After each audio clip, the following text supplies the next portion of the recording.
mesmo a gente estar aqui. E quando o Paulo me convidou, né, eu senti uma alegria muito grande, porque eu me sinto muito à vontade, muito confortável com vocês. Como ele disse, né, a gente tem um vínculo aí. Quando eu comecei na doutrina espírita, muitos anos atrás, eu comecei na Bezerra de Menezes. E aí, o que acontece? Eu fiquei lá um tempo, fiz tratamento espiritual, e depois eu me afastei um pouquinho, né? As crianças nasceram e eu fui para o amor ao próximo. Então, a gente já tem esse vínculo, porque o amor ao próximo, eu com crianças pequenas, era mais fácil, né? Colocava no carrinho e era mais fácil de ir. Mas a gente manteve o vínculo, a gente sente esse carinho muito grande. Então, desde já eu já agradeço a oportunidade do trabalho e que nós juntos possamos refletir nesse momento sobre esse tema tão importante, né? Tão importante que é o Evangelho no lar. Mas muitas pessoas podem estar pensando assim, o Evangelho no lar, eu já sei, eu já conheço. Mas em muitos momentos a gente faz o Evangelho, mas não sabe da importância que ele tem para a gente. Da importância que ele traz para nós e para os nossos lares, para a nossa família. Mas não vou ser eu, Dircineia, que vai falar isso para vocês, não. Eu vou só transmitir a mensagem. Eu busquei aí autores espirituais fidedignos, né, que a gente tem. Muitos autores, não deu para colocar um pedacinho, né, da mensagem de cada, porque de tão importante que é no Evangelho no Lar, todos os nossos autores espirituais falam a respeito dele e dessa importância. Então, a gente sabe que quando a gente faz o Evangelho no Lar, e aí tem vários nomes, né? Vários nomes no sentido de culto do Evangelho no Lar, culto cristão no lar, mas todos são o Evangelho no lar. Trazer o Evangelho de Jesus para dentro das nossas casas físicas, sim, mas das nossas casas interiores, que é muito importante. E eu vou projetar para vocês, né? Eu fiz os slides, eu vou projetar, e aí vocês me falam aí se está indo bonitinho, tá? Espera só um pouquinho. Mas nós vamos começar, meus irmãos, com, não poderia ser diferente, aquele que veio nos trazer esses ensinamentos. Vocês estão vendo aí, gente? Dá uma olhadinha para mim. A tela tá boa? Tá ampla? Então tá ótimo. Quem nos trouxe ele, batendo na nossa porta e nos trazendo esses ensinamentos? Nosso irmão Jesus, né? Nosso mestre, nosso modelo e nosso rei. E o que o nosso irmão Jesus vai nos falar? Essa é uma passagem, né, que está em Lucas, capítulo 10, 38 e 39. E nós temos uma continuação depois, mas eu dividi para a gente ir falando aos pouquinhos. E aconteceu que, indo eles de caminho, entrou Jesus numa aldeia, e certa mulher, por nome Marta, o recebeu em sua casa. E tinha esta uma irmã chamada Maria, a qual, assentando-se, também aos pés de Jesus, ouvia sua palavra. Bom, antes de eu falar da passagem, a gente vai se situar quando que isso aconteceu. Bom, Jesus estava em Jerusalém e terminava a festa das tendas. O que era a festa das tendas? Naquela época, os judeus se juntavam para comemorar em determinada data a saída deles do deserto, onde eles moravam em tendas, mas nada lhes faltou. E mais tarde essa festa das tendas se juntou à festa das colheitas e eles passaram a comemorar as duas juntas. Até hoje essa festa das tendas existe em Jerusalém. É claro que de uma forma diferente, mas ainda existe. E Jesus, terminada a festa das tendas, ele se retira de Jerusalém porque lá o clima estava muito tenso. Estava muito difícil para eles, para os apóstolos, porque ele continuava ali sereno, divulgando a verdade. Só que os fariseus Eles queriam, de alguma forma, pegar Jesus, né, em blasfêmia contra os ensinamentos de Moisés, né, para poder, e tramavam contra ele para poder prendê-lo, porque eles tinham medo, né? Na verdade, eles tinham medo dessa verdade, porque eles sabiam que era uma verdade. E para que tanto Jesus e seus apóstolos se retemperassem, Jesus saiu e foi para essa aldeia. E essa aldeia se chamava Betânia. E quem nos fala de como era essa aldeia, né? De toda essa passagem também é Amélia Rodrigues, no livro Primícias do Reino, né? No capítulo intitulado, se vocês quiserem ver, A Família de Betânia. E lá fala que que Betânia era completamente diferente de Jerusalém, que Betânia diferia com relação à própria paisagem. Lá tinha flores, lá tinha árvores verdes. Era um lugar, né? Era um vilarejo, era pequeno, mas tinha uma tranquilidade e uma paz que em Jerusalém, né? Que destoava muito de Jerusalém. E Jesus, chegando a Betânia, pediu um apóstolo que fosse na frente e avisasse a essa família muito querida que eles estavam chegando. E lá foi recebido, né, por Marta e por seus irmãos, que ali também, né, a família de Betânia era composta por Marta, Lázaro e Maria, que vocês já devem ter ouvido falar. Lázaro é aquele que mais tarde Jesus resgata da catalepsia, né, que estava lá, e que Jesus, entre aspas, né, contado, ressuscita. Mas que, na verdade, a gente sabe que ele estava num efeito cataléptico e que Jesus o chamou, né, e com aquela autoridade moral que ele tinha, o espírito retornou ao corpo e Lázaro, né, saiu e viveu ainda um tempo seguindo Jesus, trabalhando com Jesus e divulgando os seus ensinamentos. E essa família amava muito Jesus, tanto que o transformou num membro da sua família. E Jesus também amava muito a família de Betânia. Era um local onde ele a gente já falou retemperava, mas que ele se revigorava também. Ele levava os seus ensinamentos, que ele levou muita luz e muita paz através dos seus ensinamentos para eles e para aqueles que ali estavam. E tanto Amélia Rodrigues quanto o Evangelho, lá em João, capítulo 11, versículo 5, fala que Jesus amava Marta, sua irmã e Lázaro. Então a gente sabe que era uma troca mútua, aquele amor de irmão, aquele amor espiritual. E a família de Betânia, mesmo com as perseguições dos fariseus, eles não tinham medo de assumir esse amor. Eles não tinham medo de falar que eles amavam Jesus e de recebê-lo na casa deles. Então, Jesus chegou lá, foi recebido com todo aquele carinho, né? E Maria se assentou a seus pés para escutar o que ele falava.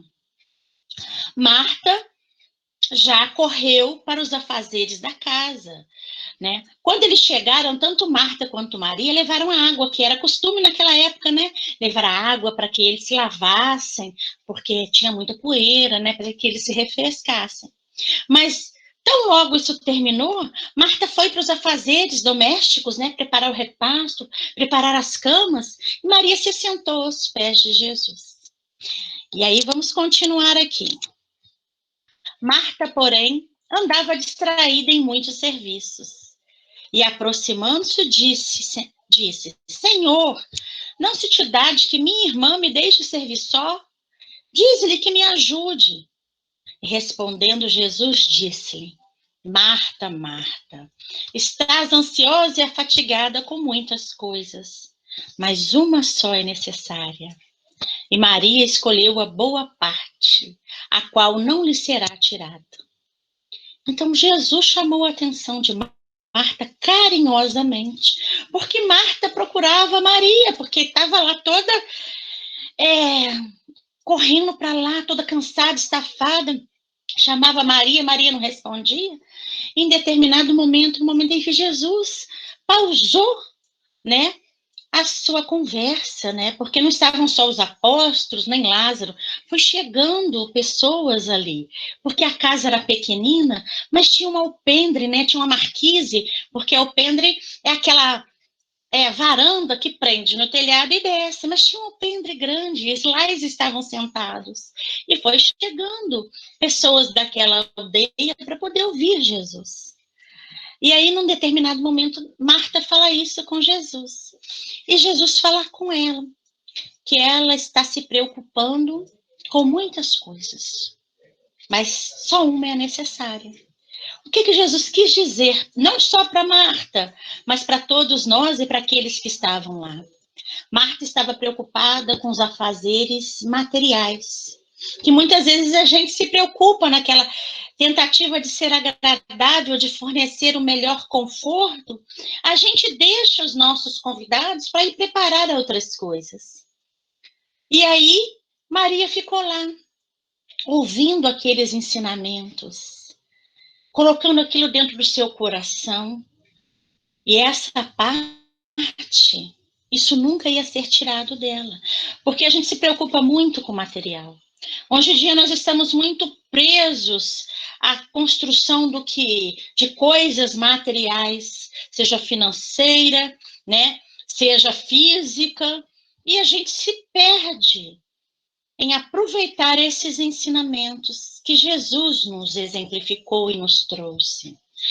Que são esses ensinamentos que vão nos ajudar na nossa transformação moral, que vão nos ajudar para que a gente possa evoluir a cada dia, nesse aprendizado que nos foi dado, essa oportunidade que nos foi dada por nosso Pai, por Deus, quando nos criou.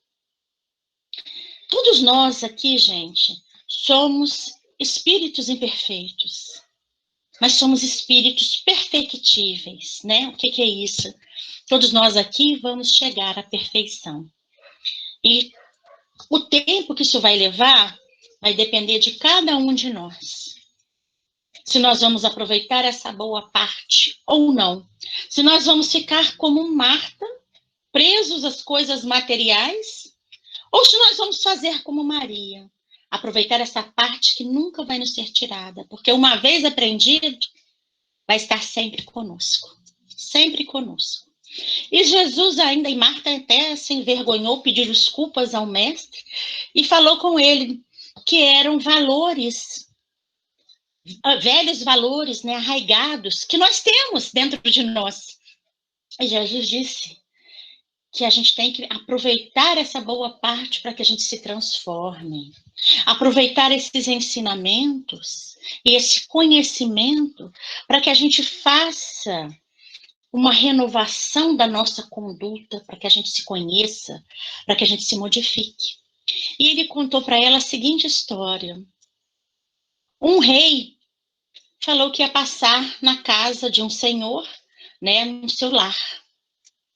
E aí esse senhor e sua esposa se apressaram a arrumar a casa para receber o rei.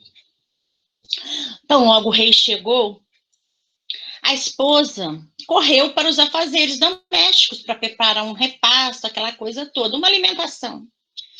E o marido ficou ouvindo o rei.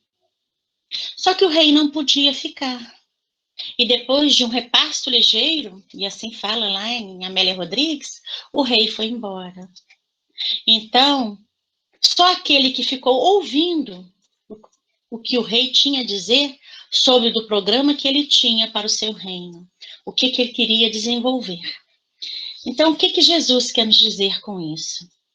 Que a gente, em muitos momentos, perde esses ensinamentos por se preocupar com as coisas materiais, que foi justamente isso que ele falou com Marta. E aí ele fala com todos. E nesse capítulo, né, a família de Betânia, João ainda pergunta ao mestre, quando é que nós, ele se inclui também, vamos conseguir aproveitar essa boa parte? Jesus diz a ele que a semente está sendo plantada e que a gente vai aproveitar de acordo com a nossa, vamos dizer assim, com o nosso livre-arbítrio. Não foi essa palavra que ele usou, mas era isso que ele quis dizer. Quer dizer, você tem um conhecimento, o que você vai fazer com ele é por sua conta. Porque eu trouxe, sementinha está lá plantada. E agora? Não é verdade? E aí a gente continua, né? A gente continua porque a gente vê que Jesus estava ali numa família que ele considerava a família de Betânia como uma família. Jesus nunca desdenhou as famílias ou falou que a gente não tinha que ficar em família de forma nenhuma. Ele sabia que a família era o ponto principal para que nós nos desenvolvêssemos. Inclusive, na mensagem que o Paulo leu, fala isso. A família é essencial para a nossa evolução. E essa mensagem aí, quem nos fala é Joana de Ângeles. E ela fala, a família é o fulcro, é a base, é o alicerce de maior importância para o homem. Justamente porque é nela que nós vamos aprender a mudar as nossas má tendências, os nossos vícios, né? E porque essa convivência que a gente tem ali entre os nossos irmãos, a gente vai se reabilitar. Porque a gente sabe que a gente vem com irmãos, que a gente tem débitos. É claro que em muitas famílias a gente já vem também com aqueles que vão nos dar amparo para que a gente possa vencer essas dificuldades. Quem de nós não tem dentro da nossa família aquele que em muitos momentos é difícil, que a gente tenta ter aquela convivência salutar e não consegue. Só que a gente tem que fazer a nossa parte, né? A gente tem que tentar se reajustar com aquele irmão, mesmo que ele não queira se reajustar conosco. A gente faz a nossa parte para que a gente possa ter a nossa consciência tranquila nessa caminhada. E aí Joana nos fala o seguinte também, que num lar lucilado, iluminado, esclarecido pela oração em conjunto, onde, a par do exemplo salutar dos cônjuges, desculpa, gente, a palavra do Senhor recebe consideração e apontamentos superiores, ao menos periodicamente, os tramas passionais, as ocorrências infelizes, os temores e as discórdias cedem lugar à compreensão fraternal, à caridade recíproca, à paciência e ao amor. O que Joana quis nos dizer? Quando nós oramos em família, quando nós trazemos para dentro da nossa casa o Evangelho de Jesus, nós estamos trazendo Jesus. Então, Jesus está conosco. E aí, quando a gente tem esse esclarecimento, né, os pais vão dar os exemplos, né? A gente vai começar a entender melhor as dificuldades de todos que convivem naquela casa. A gente vai ter mais compreensão no relacionamento um com o outro. A gente vai ter paciência.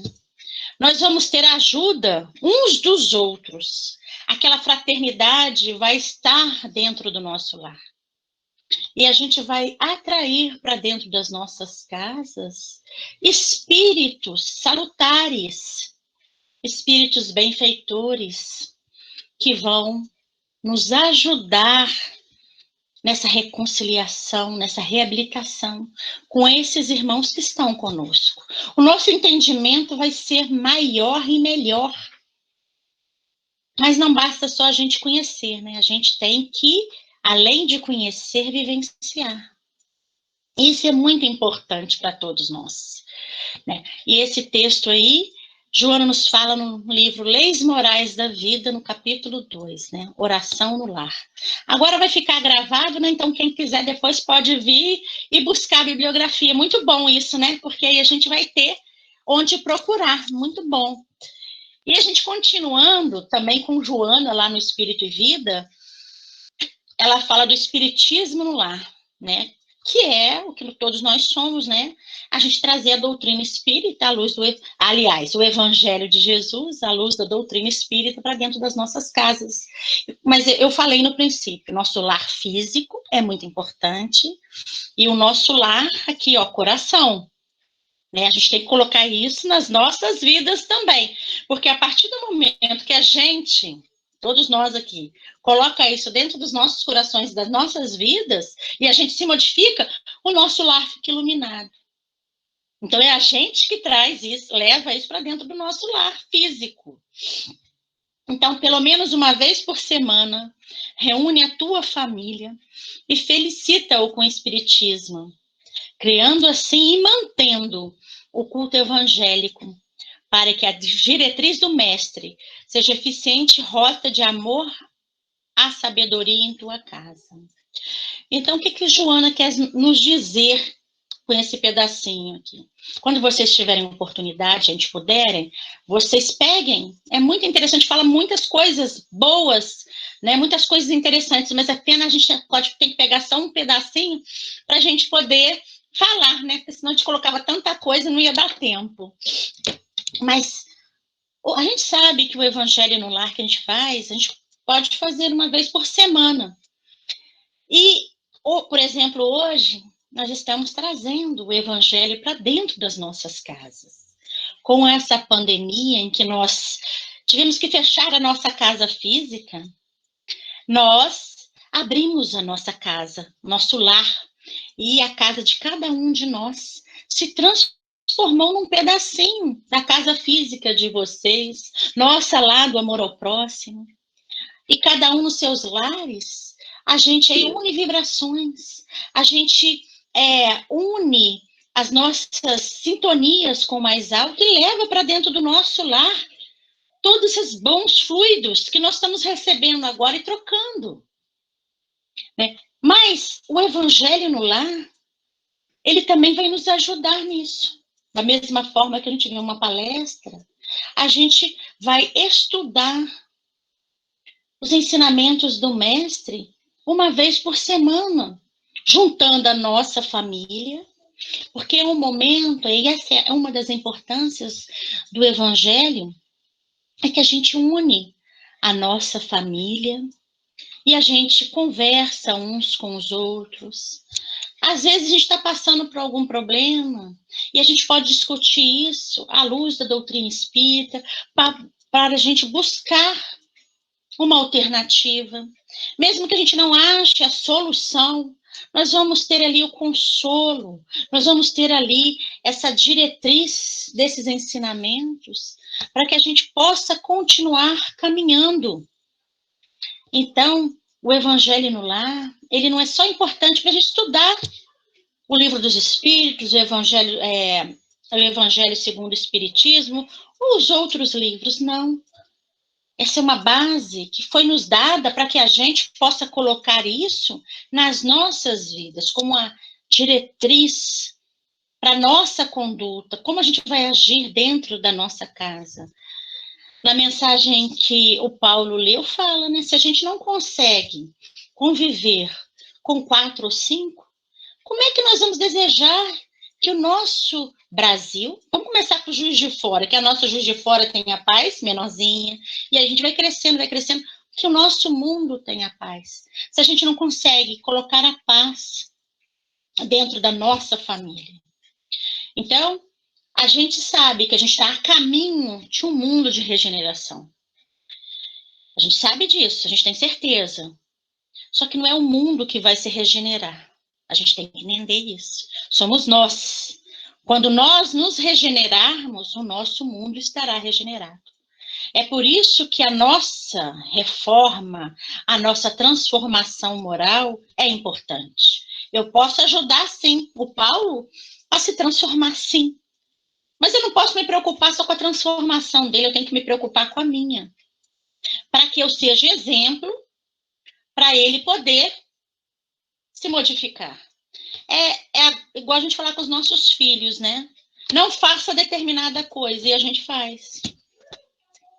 Como é que eu vou exigir do meu filho uma conduta se eu não tenho ela?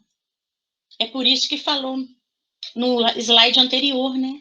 Os cônjuges, os pais, eles são exemplos. É através do nosso exemplo que a gente modifica as pessoas. Porque muitas vezes a gente fala e não entra no ouvido, né? Mas às vezes a gente fazendo, a gente mostra que a gente se modificou. A transformação não é só para o outro, é para a gente, né? Continuando então, meus irmãos, eu trouxe uma imagem, né? E essa imagem, eu tinha visto os mensageiros e tem lá, né, Dona Isabel. E eu buscando essa imagem, e é referente, o capítulo, a gente começa com o capítulo 34, né, que é a oficina do nosso lar, e eu vou falar para vocês por que é a oficina do nosso lar, e aí tem o 35, 36, se vocês quiserem, né, eu vou falar mais ou menos com relação a isso. Esse é André Luiz nos falando no livro Os Mensageiros, através da psicografia do Chico, com relação a esse evangelho no lar. A dona Isabel, ela estava no nosso lar, ela e seu esposo Isidoro, e eles reencarnaram com o propósito de criar, né, esse trabalho. Eles reencarnaram muito pobres, casaram, né, e tiveram 5 filhinhos. E depois de um tempo, Isidoro desencarnou. É aquele de bigodinho ali, tá, gente? Da direita, é o Isidoro. Presumo eu. E só que a dona Isabel, ela criou os filhos dela junto com Isidoro dentro dos ensinamentos de Jesus, dentro da doutrina espírita. E aqui é o momento em que eles estão fazendo o culto no lar. E a casa deles, é a oficina do nosso lar, porque eles mantiveram isso com muita dificuldade e recebem os espíritos benfeitores que levam irmãos, né, que precisam ouvir aqueles ensinamentos. Porque a gente sabe que quando a gente faz o evangelho no lar, além dos mentores que nos acompanham nesse trabalho, dos nossos mentores, é levado também aqueles irmãos para ouvir aquela mensagem como um ponto de luz, como um ponto de luz e de esclarecimento para aqueles irmãos. Mas vocês não se preocupem não, que quando acaba o evangelho, os nossos irmãos vão embora junto com os benfeitores, tá, gente? A gente não precisa ficar com medo não, tá? Não tem isso não, né? E aí, Dona Isabel, ela tem 5 filhos. Desses 5 filhos, as 4 meninas eram também trabalhadoras do nosso lar, que reencarnaram com ela. Só que o menino não, o menino de uma região inferior. E ele tinha realmente muitas dificuldades, se vocês verem a carinha ali, ele não estava participando do culto com boa vontade. Mas Dona Isabel era uma mulher firme, e tem em determinado momento, né, porque eles têm um galpão muito grande, onde eles depois vão ter palestras e vão ser levados outros irmãos, é preparado aquele galpão. E como eles são muito pobres, o jovem Joãozinho quer alugar aquele galpão. Só que Dona Isabel fala com ele que não, que eles vão continuar honrando a memória do pai deles e fazer esse trabalho tão bonito a que eles se propuseram. E ele ainda enfrenta e fala, e se eu insistir? Ela fala, você será punido, porque eu não estou aqui para ceder a caprichos de um filho. Ela fala com outras palavras, mas é mais ou menos isso, que ela está tentando educá-lo dentro dos ensinamentos de Jesus. E a própria espiritualidade a intui para isso. Porque como um espírito de uma zona inferior, ele não tinha ainda esses conhecimentos. Então, eles aceitaram recebê-lo para que ele pudesse ir se preparando. Não que nessa encarnação ele vá ter todo o conhecimento, mas como nos disse nosso irmão Jesus, a semente está sendo plantada. Então, ela faz o culto com as filhas e com o Joãozinho, e tem lá o amparo dos irmãos espirituais, né, dos mentores, que a intuem. Tal a sua elevação moral, né, tal a sua dedicação ao bem. para desenvolver essa tarefa. Gente, eu dei uma resumida, né? Mas se vocês quiserem, tá lá nos mensageiros 34, 35, 36 e 37, tá bom? Então, deixa eu ir lá que daqui a... Ó, continuando, uma outra mensagem para gente. Atingindo esse ápice do entendimento, a criatura ama o templo que lhe orienta o modo de ser. Contudo, não se restringe às reuniões convencionais para as manifestações adorativas, e sim traz o amigo celeste ao santuário familiar, onde Jesus, então, passa a controlar as paixões, a corrigir as maneiras e a inspirar as palavras, habilitando o aprendiz a traduzir-lhes os ensinamentos eternos através de ações vivas, com as quais espera o Senhor estender o divino reinado da paz e do amor sobre a terra. Que foi o que nós falamos antes. A gente não vai ficar preso só à nossa casa física. Você vê que essa pandemia fez com que a gente mudasse esse olhar. Quantos irmãos nós temos que só vão na palestra, vão lá tomar passe e pronto, acabou. Saiu do centro, eles não pensam em fazer o culto. A gente tem irmãos espíritos que não fazem o culto do evangelho no lar, porque cada vez surge uma dificuldade. Amanhã eu faço. Se a gente não insistir, a gente não vai começar nunca, porque a gente quer reunir a família. Mas caso isso não seja necessário, que se reúna o máximo possível dentro da família, que aquele irmão que não pode participar do trabalho por algum motivo, seja envolvido por todos nós. Porque a gente sabe que essas dificuldades vão ser trazidas pelos nossos irmãozinhos que ainda não estão tendo conhecimento da doutrina do Mestre. A gente sabe que atualmente, né, os nossos irmãozinhos trevosos estão agindo para que durante essa pandemia, muitos se descompensem. E se a gente não buscar esse amparo, se a gente não buscar trazer o nosso irmão Jesus e os seus ensinamentos para a gente agir ações vivas, a gente vai se destemperar, a gente vai adquirir uma depressão, porque a gente vai ficar sem entender por que a gente está passando por esse momento. Então, a gente vai buscar na nossa doutrina esse consolo, bendita doutrina, que nos dá essa visão, que nos dá esse entendimento. Então, a gente tem que transformar o nosso modo de ser, usando os ensinamentos do Mestre e trazendo isso para dentro dos nossos corações, do nosso lar, da nossa família, criando aquele vínculo, né, que vai nos fazer elevar os nossos pensamentos, os nossos sentimentos ao mais alto. Quando o evangelho penetra o lar, o coração abre mais facilmente a porta ao Divino Mestre. Quando a gente se abre a esses ensinamentos, a gente abre nosso coração, a nossa casa, a nossa vida, para que Jesus esteja conosco, para que a espiritualidade benfeitora esteja conosco.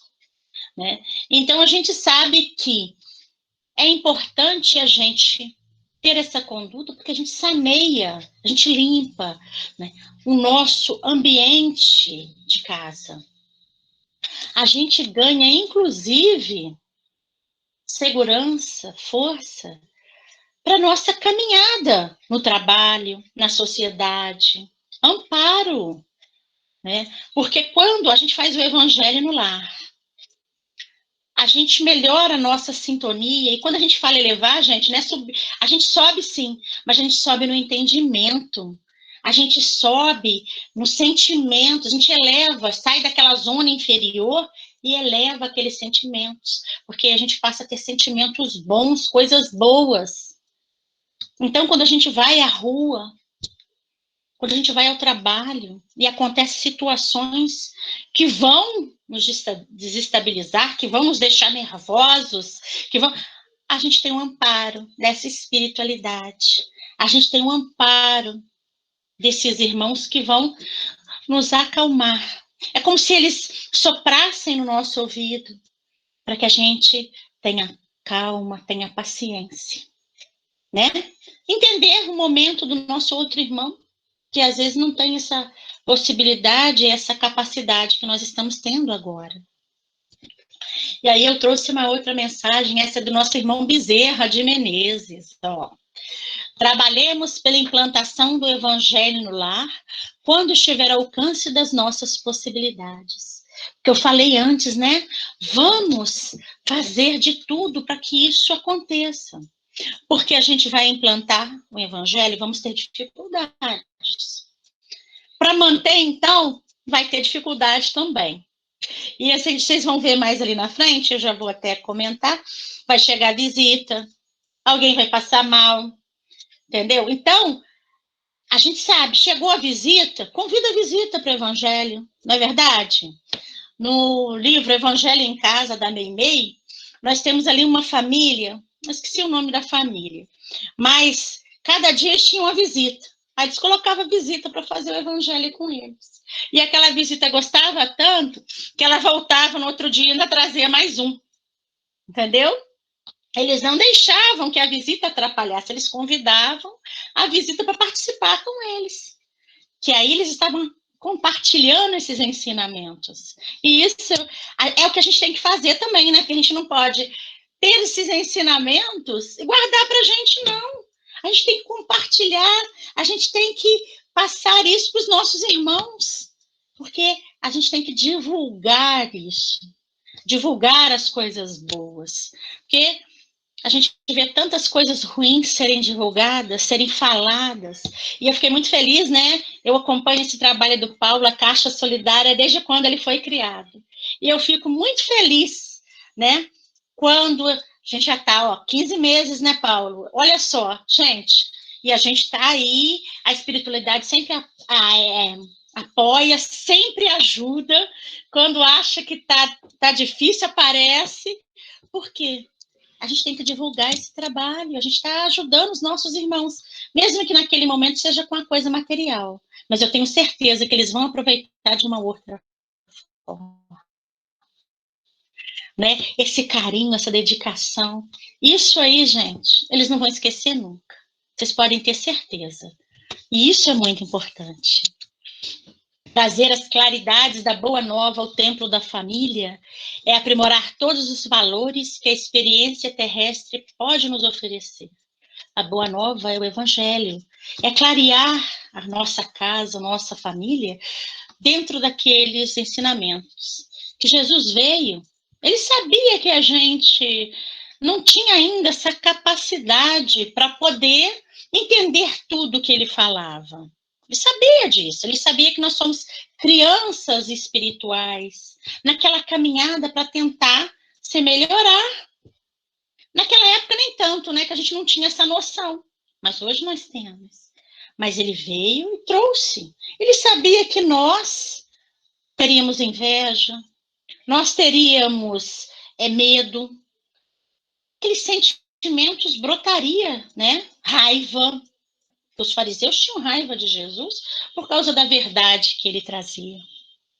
Tinham medo da posição que eles iam perder, porque Jesus abriu para todo mundo. Aquele que sabia ler e aquele que não sabia ler. Ele tirou aquela posição dos fariseus.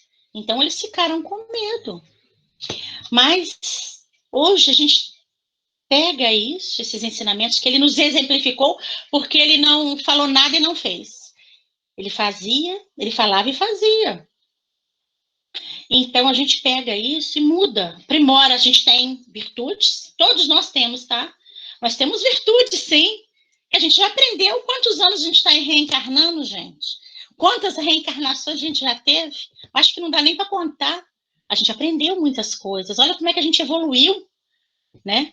E a gente pega isso que a gente já consegue e aprimora dentro disso, dentro desses ensinamentos. E pega aquelas que a gente ainda não conseguiu e vai tentando mudar. Vai tentando mudar, e a gente sabe que isso é lento. Como crianças espirituais que nós somos, todos os nossos aprendizados, eles são lentos, até porque nós também não queremos enxergar que temos defeitos. Então, a gente vai aprimorando, colocando isso no nosso dia a dia, colocando isso no nosso lar, com os nossos filhos, com os nossos pais. Como disse Paulo lá para Timóteo, respeitar os pais é agradável a Deus, é como se na busca, né, pelo sacrifício, né? Nós temos uma passagem que fala, né, qual o sacrifício acho que é no Livro dos Espíritos, né? Melhor para Deus. É isso aí, é a gente fazer as suas vontades, é a gente cuidar da nossa família, não é verdade? E Bezerra ainda nos fala, Evangelho no Lar é Cristo falando ao coração, sustentando semelhante luz nas igrejas vivas do lar, teremos a existência transformada na direção do infinito bem. Como eu disse, fazer o Evangelho no lar é trazer Jesus para dentro da nossa casa. Na primeira slide, né, tá ele batendo na nossa porta, pedindo para entrar. E aí? Livre-arbítrio nosso, nós vamos abrir a porta ou não?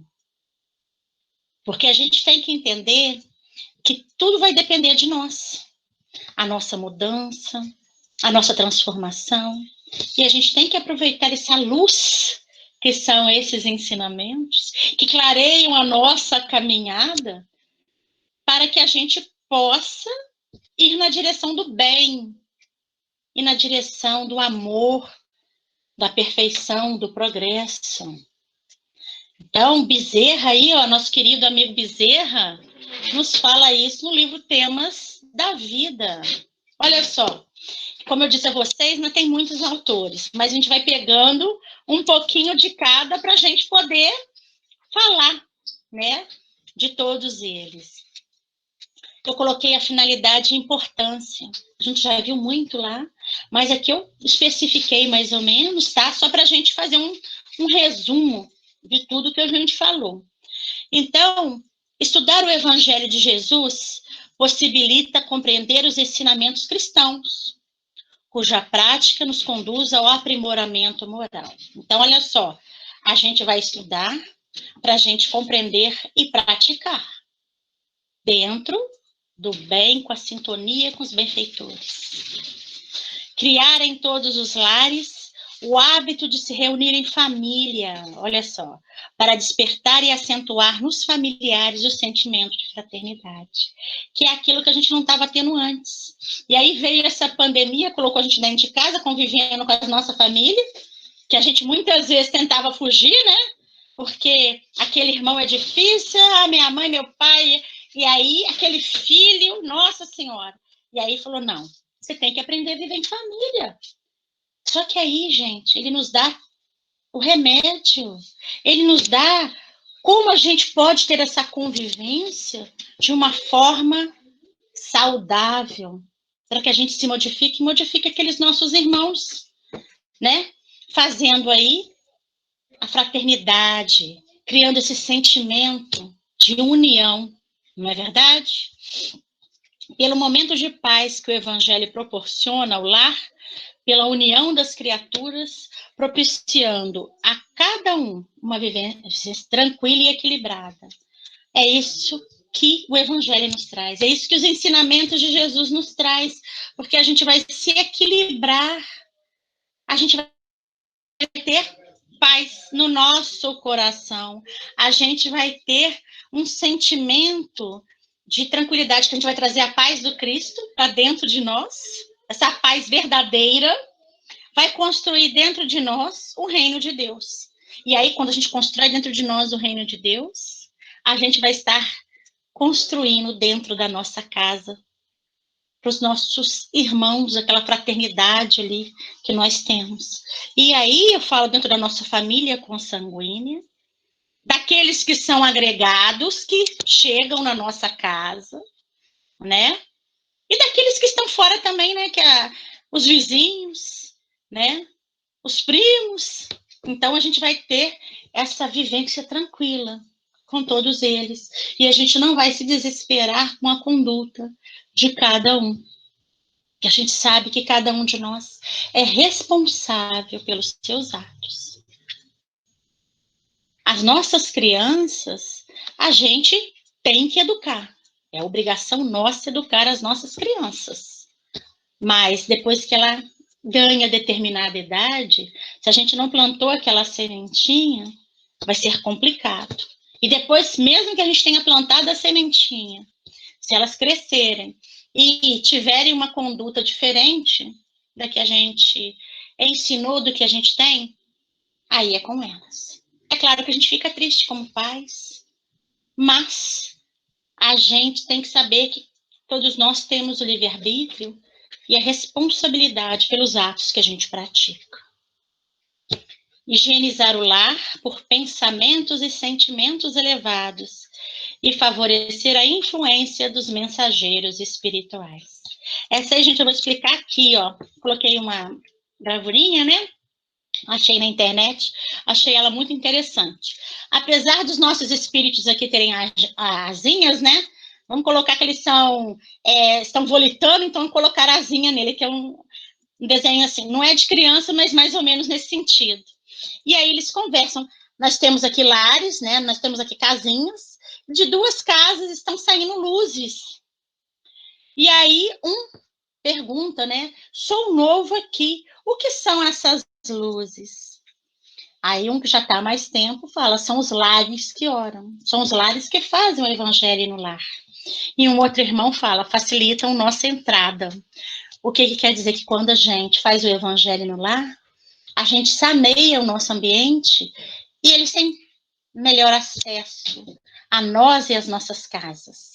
Eles têm um acesso mais fácil para nos atingir, para nos intuir, para nos inspirar, né? Essa é uma das importâncias também do evangelho, ter feito dentro dos nossos lares. Facilitar no lar e fora dele o amparo necessário diante das dificuldades materiais e espirituais, mantendo operantes os princípios da vigilância e da oração. Então, a partir do momento em que a gente tem esse amparo da espiritualidade, as dificuldades que a gente vai passar, a gente vai vê-las de uma outra forma, porque a gente sempre é provido.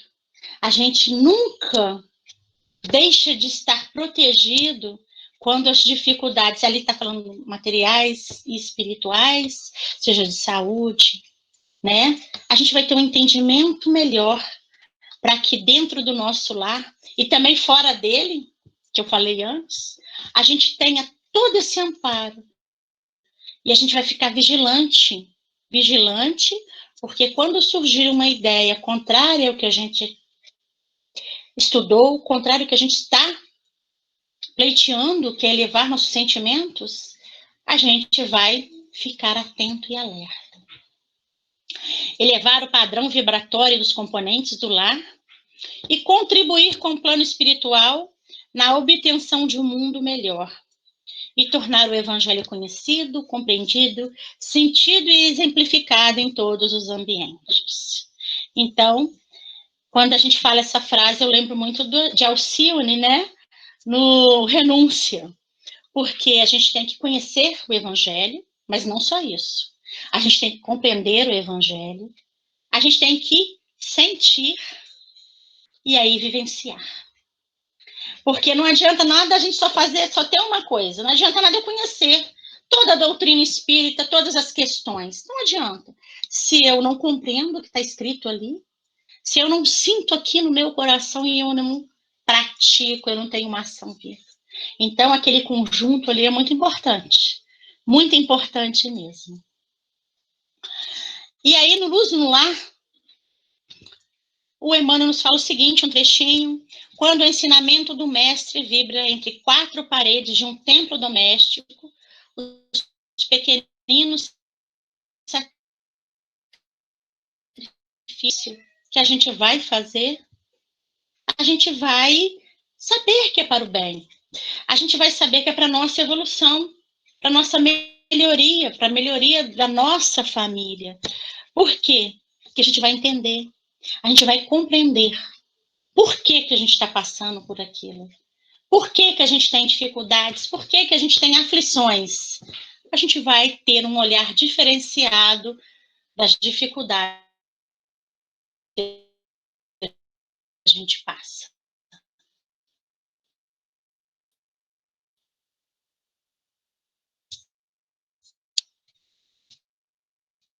E aí eu coloquei aqui também o desenho, né, para a gente quebrar, sempre escrito, escrever. Aí o outro já fala assim, não vai dar lá. Então é aquilo que a gente falou antes, né? A partir do momento que a gente faz o evangelho no lar, saem luzes da nossa casa. E quem vai entrar na nossa casa são espíritos de luzes, que a gente vai trazer para dentro do nosso lar, que vai proteger a nossa casa. Depois, se a gente tiver um tempinho, eu acho que eu não vou ter. Aí eu ia contar uma história, mas hoje eu não vou contar. Bom, gente, esse é um roteiro que eu coloquei. Eu vou passar rapidamente, que eu sei que vocês conhecem, né? Mas o evangelho no lar, ele pode ser feito por todas as pessoas da casa.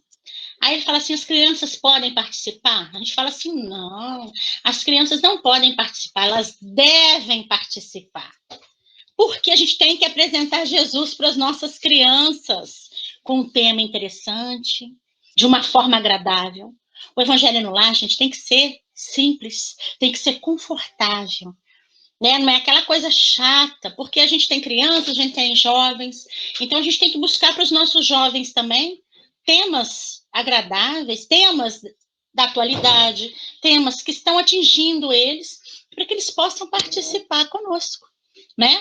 E aí a gente pega um acontecimento da vida deles, dos jovens, do momento, né? E faz um comentário, porque tudo que a gente faz na nossa vida, a gente tem uma explicação dentro do Evangelho de Jesus, do Evangelho segundo o Espiritismo, tá? Então a gente faz uma leitura inicial, uma prece. Depois a gente pega o Evangelho segundo o Espiritismo, nós temos algum acontecimento, a gente comenta. Aqui eu coloquei estudar de forma sequencial, mas não necessariamente. Vai depender da necessidade da família, da forma como a família age nesse sentido, né? Faz isso. Se tiver jovens, igual eu falei, o tema tem que ser agradável. E uma prece de encerramento. Mas eu coloquei aqui algumas recomendações para que o evangelho não seja uma coisa maçante. O tempo de reunião, no máximo de 1 hora. Mas quando a gente tem crianças e jovens, gente, 20 minutos, meia hora. Manifestação mediúnica, não. Evangelho no lar não é para manifestação mediúnica.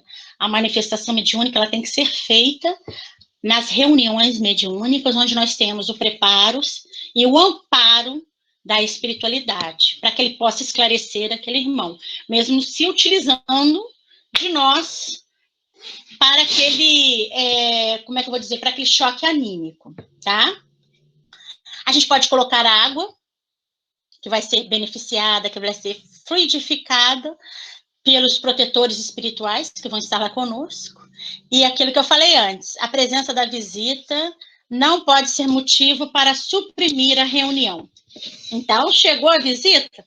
Venha fazer conosco, venha estar conosco. Vai ser um prazer muito grande compartilhar com vocês esses ensinamentos do mestre. No caso da gente perder o dia da reunião, em determinada semana, a gente continua na próxima. Quando a família não pode participar, vamos supor que aconteceu um imprevisto, só tem um, pode fazer, tá? Faz a reunião, faz sozinho. Gente, tem pessoas que perguntam se, eu faço o culto sozinho, posso? Pode fazer sozinho, sim. Leia o evangelho em voz alta, porque nós vamos ter irmãos ali que ainda não têm essa capacidade de ler os nossos pensamentos. Eles não conseguem. Então, vamos ler em voz alta. E caso a gente viaje, a gente tem férias. Agora a gente não está viajando, né, gente? Mas quando acontece na época normal e tudo, a gente pode realizar esse culto onde nós estivermos. Então, a gente não pode perder o vínculo com esses irmãos espirituais. A gente não pode deixar, né, de avisá-los, apesar deles já saberem, de avisá-los, justificar a nossa ausência, né, e falar que a gente vai fazer num outro lugar. é um respeito a esse trabalho, porque eles se deslocam, né, do lugar onde eles estão para nos atender. Então, se a gente não se esforça, eles vão deixar que a gente... Não é que eles vão deixar-nos de lado, mas eles vão parar de vir até as nossas casas. Porque a gente não está se esforçando para fazer o evangelho, não é verdade? E para a gente concluir, meus queridos, eu trouxe essa aí, a campanha da FEB, para a gente divulgar, tá? Amplie o bem que existe em você. Evangelho no lar e no coração. Participe, faça e ensine a fazer. Que eu acho muito bonito isso aí, porque ele é muito importante, tá? Gente, eu peço desculpas, porque eu sempre me empolgo quando eu falo de Jesus, quando eu falo das coisas dele. O Paulo sabe disso. E aí eu me emociono e vou falando, então me desculpe, eu passei um pouco do horário, mas eu agradeço muito a vocês por essa oportunidade, tá?